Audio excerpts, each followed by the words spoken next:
tous, aujourd'hui je vais vous présenter comment j'ai réalisé cette activité-là. Alors je l'ai réalisée en 2 fois parce que comme vous voyez, eh bien, c'est mon choix. Je trouvais que, j'étais pas très satisfaite de ce que j'avais fait là. J'étais un petit peu déçue parce que je l'avais fait sur la toile, donc du coup je l'ai refaite sur du papier canson.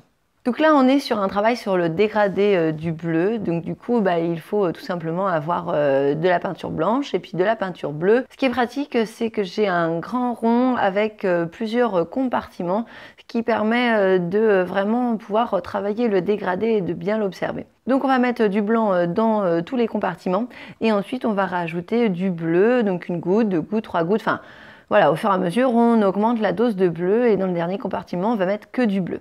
De toute façon, le dégradé après peut se travailler avec le pinceau, on repioche un petit peu dans le blanc, on repioche un petit peu dans le bleu.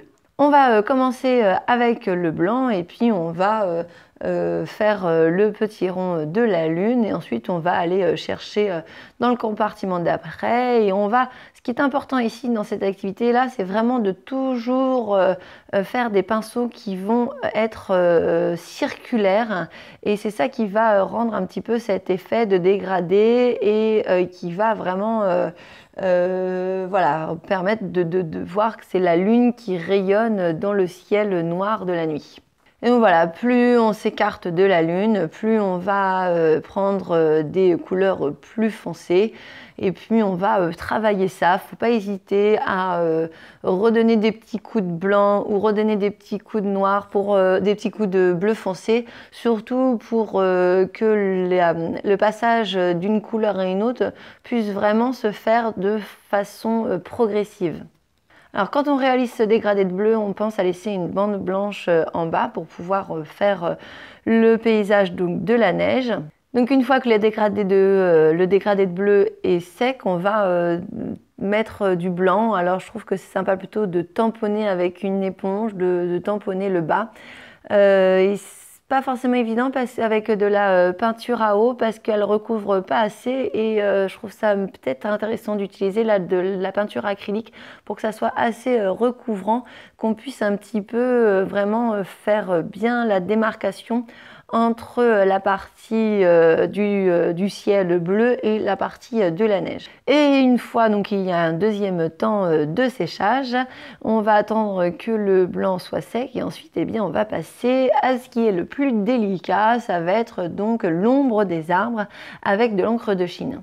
Alors, ce qui est important, c'est vraiment intéressant de s'expérimenter en tant qu'enseignant avant de proposer l'activité aux élèves et on voit ce qu'il ne faut pas faire et dire aux élèves surtout ne faites pas comme ça.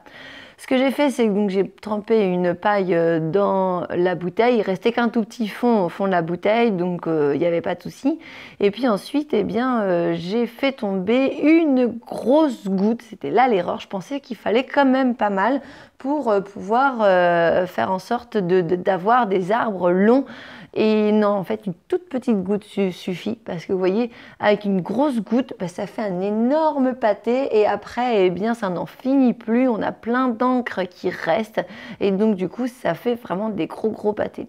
Et ce qui est important aussi, c'est que pour souffler, j'ai utilisé la paille que j'avais trempée dans l'encre, ce qui fait qu'effectivement, à l'intérieur de la paille, il y a aussi de l'encre qui reste. Donc du coup, on a énormément d'encre. Donc il faut bien faire une toute petite goutte, peut-être le mieux ce serait d'avoir une pipette, mais j'en avais pas à disposition. Donc avoir une toute petite pipette, mettre une toute petite goutte et ensuite après souffler avec une paille dans laquelle on n'a rien du tout, une paille sans peinture, sans encre et de souffler légèrement.